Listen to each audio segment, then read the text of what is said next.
त्यावेळेस एका पवनचक्कीचे आपल्याला 17 लाख रुपये भेटले होते. लोक काय म्हणतात की पवनचक्की शेतामध्ये झाली तर ते शेत आपलं वाया जातं, तिथं आपण काय पीक वगैरे घेऊ शकत. हा म्हणजे आणि इथं तुम्ही जी जमीन दिलेली आहे ती जमीन तुम्हाला किती द्यावी लागली होती एक पवनचक्की? आपली 2 वर्ष लागले होते पवनचक्की सुरू करण्यासाठी.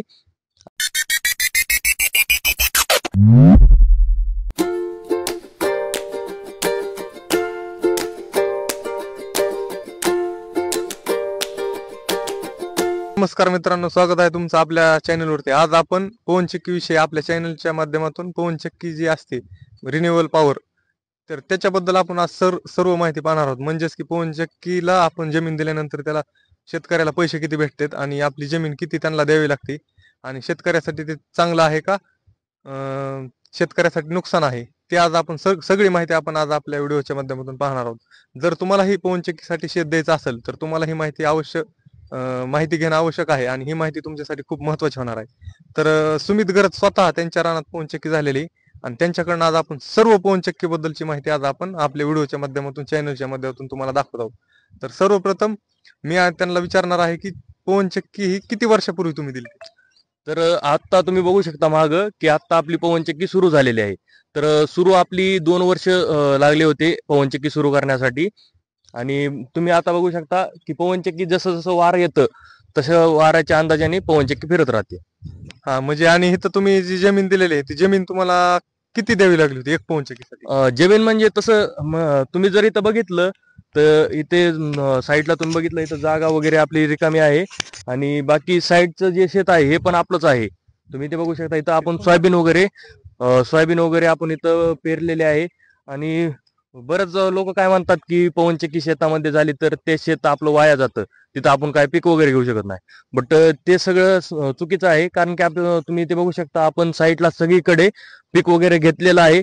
आणि पवनचक्कीला जर तुम्ही जागा किती गुंतते तर तुम्ही बघू शकता जेवढं पवनचक्की तिथं एरिया आहे तेवढा जो गोल राऊंड आहे तेवढीच जागा पवनचक्कीसाठी गुंतते. म्हणजे जास्त जागा पण लागत नाही, फक्त आपण त्या पवनचक्कीच्या खाली पीक घेऊ शकतो का? हा पीक घेऊ शकतो ना, आपण पीक घेतलेलं पण आहे. आणि जास्त जागा म्हणजे तुम्ही बघू शकता तिथं जेवढं पवनचक्कीसाठी एरिया आहे तेवढीच जागा इथं गुंतलेली आहे. बरोबर. आणि आता ही तुमची पवनचक्की चालू झालेली, तर आता सगळ्यात महत्वाची माहिती म्हणजे तुम्हाला या पवनचक्कीसाठी पैसे किती भेटले? पैसे आपल्याला तसं जर म्हणजे स्टार्टिंगला ज्यावेळेस पवनचक्की आपल्या शेतामध्ये होणार होती त्यावेळेस एका पवनचक्कीचे आपल्याला 17 लाख रुपये भेटले होते. आणि नंतर 17 लाख भेटले आणि नंतर आता आपले 2 सिक्युरिटी इथं लागलेले आहेत.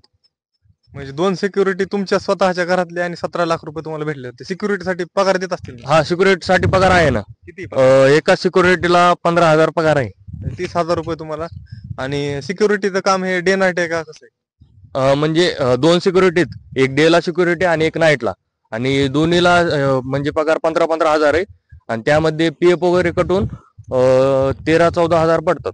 पीएफ बी आहे तुमचा? हा पीएफ. आणि सगळ्यात महत्वाचं म्हणजे संध्याकाळी म्हणजे सिक्युरिटी करण्यासाठी म्हणजे इथं काय नेमकं राखण करायची काय गरज आहे? कारण की इथं चोरी वगैरे होतात ना.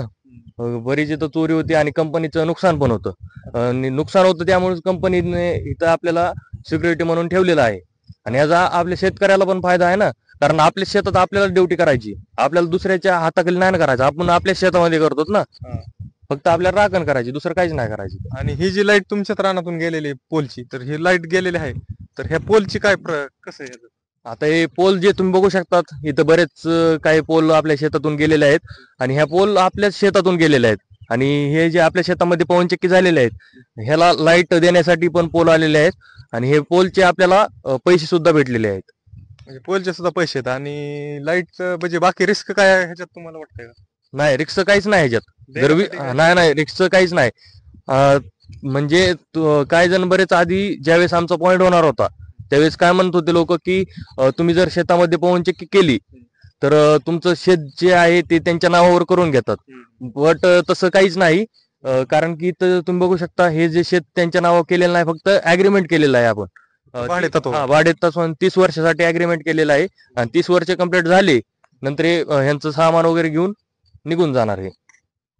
आणि शेतामध्ये इथं पवनचक्की तयार होण्यासाठी तुमच्याच रानातून रस्ता आला, तर रस्त्याचं काय पैसे दिले का त्यांनी? रस्त्याचं पैसे दिले म्हणजे रस्ता एक म्हणजे आपणच दिला ना त्यांना, कारण आपल्या शेतात झाला हे आपल्याला पण फायदा आहे. कारण की तुम्ही बघू शकता इथं ह्यांचा जो रस्ता आहे तो खूपच म्हणजे एकदम चांगल्या प्रकारे यांनी बनवलेला आहे. म्हणजे आपल्याला त्याचा फायदा झाला. आपल्याला त्याचा फायदा झाला. कारण की फायदा कशामुळे, कारण की आपल्याला शेतामध्ये जायचं म्हटलं तर कसं, एक तर गाडी वगैरे जात नाहीत आपले, म्हणजे गाडी वगैरे जात नाहीत. गाडी वगैरे नेण्यासाठी आता आपला खूपच फायदा झाला आहे. जागोजागी आपण गाडी वगैरे नेऊ शकतो आणि या रस्त्याचा आपल्याला चांगला फायदा झालेला आहे. पवनचक्की शेतकऱ्यांनी जमीन द्यायला पाहिजे असं याच्याबद्दल तुमचं काय म्हणणं आहे? नाही, पवनचक्कीसाठी तुम्ही जर तुमच्या शेतामध्ये जर पॉईंट बसत असला पवनचक्कीचा, तर तुम्ही 100% पॉईंट द्या, कारण की तुम्हाला शेतकऱ्यांना नक्कीच कुठेतरी फायदा होणार आहे. हा, तर धन्यवाद तुम्ही दिलेल्या माहितीबद्दल. पवनचक्कीबद्दल जर तुम्हाला काही अजून माहिती पाहिजे असेल तर कमेंटमध्ये नक्की सांगा. आणि चॅनलवर आपण नवीन असाल तर चॅनलला लाईक, सबस्क्राईब आणि कमेंट करायला विसरू नका. तर धन्यवाद.